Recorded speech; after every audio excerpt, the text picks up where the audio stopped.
Hello guys, so I'm going to show you right now a quick video tutorial on how to size your final photographs to be submitted for your photojournalism project. And this is also going to show you how to size your Photoshop document anytime we may be printing with our current print house, which for them we're printing 18 by 12 inches or 12 by 18 inches with a resolution of 300 ppi. So we're going to first assume that your photographs are already made. Now, I know these aren't photojournalism photographs, but let's just assume that you have done your final edits in either Lightroom or Photoshop, and you want to export them with the resolution. This should be 300. This is not right over here, but assume you exported your final images as 300, and from there we can then continue to Photoshop. So in Photoshop, create a new file, and we're going to make sure that this is in inches, and the width is going to be 12, and the height is going to be 18 if you want to have it as a portrait, meaning vertical. If you want it as a landscape, you can click this button to reverse these two numbers. Now the width is at 18 and the height is at 12. The resolution needs to be at 300 ppi, or pixels per inch. So I'll show you both. We'll create a landscape one here, and we'll do a new one and make sure that this one is shown in portrait, where these numbers are switched so that the height is 18 and the width is 12. Again, 300 pixels per inch, we're in inches, create. We have two options over here. All right, to review the slides for arranging our images, we have got two options where we either do a collage or we do a triptych, because this project requires a minimum of 3 photographs inside of your final submission. All right, so we'll start off with this. Let's say, for example, we want to do some landscape-oriented photographs. These are some works by Alexander Shark for his series In My Head, My World. I'm going to shift-click and drag these 3 into Photoshop. Click return every time I add a picture. And we have all 3 pictures here in Photoshop. If we click Command R on our keyboard, we get the rulers. From the rulers, we can drag a guideline. And I'm just going to drag it, for example, to ½ an inch over here. And then I'm going to drag another guideline from the ruler itself. I'm going to drag that to the last half over here, the last ½ inch. So now we have some sort of guidance, okay? And we're going to arrange these images so that way the final works touch the very bottom of the guides. But right now they're too big for all 3 images to fit. So I'm going to click the top one, hold Shift on my keyboard, and click the bottom one. Now I can let go of my keyboard and I have all these layers selected. Now click Command T on your keyboard to bring up the transform tool. Hold Option and drag the corner in. Click Enter or Return on a keyboard when you're done. We can pull this up by holding Shift to keep it in the center, drag that to the top guideline, and drag this image to the bottom guideline. And now we have our 3 images here. You might want to readjust this to make sure that it's about the same amount of spacing. Okay. So from here, we can simply just click File, Save as a Copy. Make sure this is a JPEG, and then do your name here. That's what you'll name it. Make sure it's a JPEG, and you click Save to wherever you want it to be saved. Boom, quality at 12 maximum. Click OK. We'll try this again with the landscape portion over here.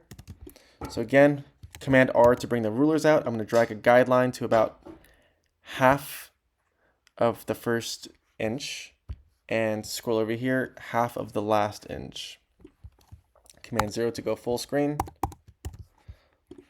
And let's take, for example, this image by David Uzukojukwu.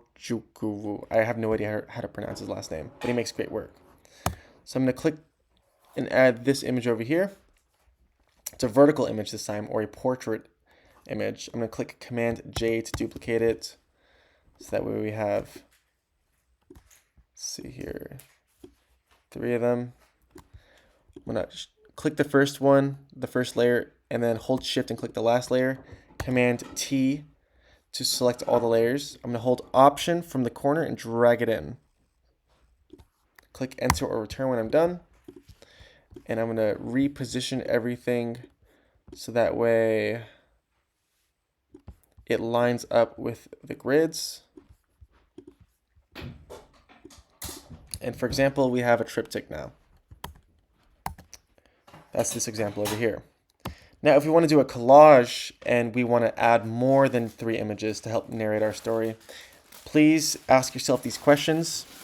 Does it make sense for your project to make it into a collage as a presentation form? What story do these images tell when they are collaged up together? What shapes do you see when you actually see the final collage? And how could this arrangement itself amplify your project? Let's browse through a few other examples of collages. This is a wall collage over here, a book collage, and you see that some images are bigger and smaller, some overlap one another, some have different sizes and forms. Some images are bigger to make it a point that this is the most important image, and the other ones are supporting images for that. And sometimes you'll find text on it. You have a combination of portrait and landscape images as well. So don't be afraid to play around. This approach is a very intuitive approach. And ideally, adding this composition is going to add a bit more depth and help amplify your project. Let's do File, New, 12 by 18. We'll do landscape this time. Okay. And in this case, you can just take some pictures, drag and drop them in, click Enter, and you're going to be free gaming it, trying to play around with different forms, resizing things. So you just click a layer, Command T, and then you can change it up, rearrange them. Maybe this is the layer, this is the image that I want to be the most important, so I'll put this on top. Let's see, here's another one hidden over here. Let's put that in the corner down there. Put this image over here, or maybe I don't really like it, so I'll delete it because it doesn't really work for me. Let's see here. I want this image over here, but it can be on top. Maybe I want to click transform this thing and flip it horizontally. See, what else do we have? Something down here. Let's make this a little more important and put that on top so we can move that just a little bit on top of this image. Let's see here. Okay, already we have a very interesting form coming up.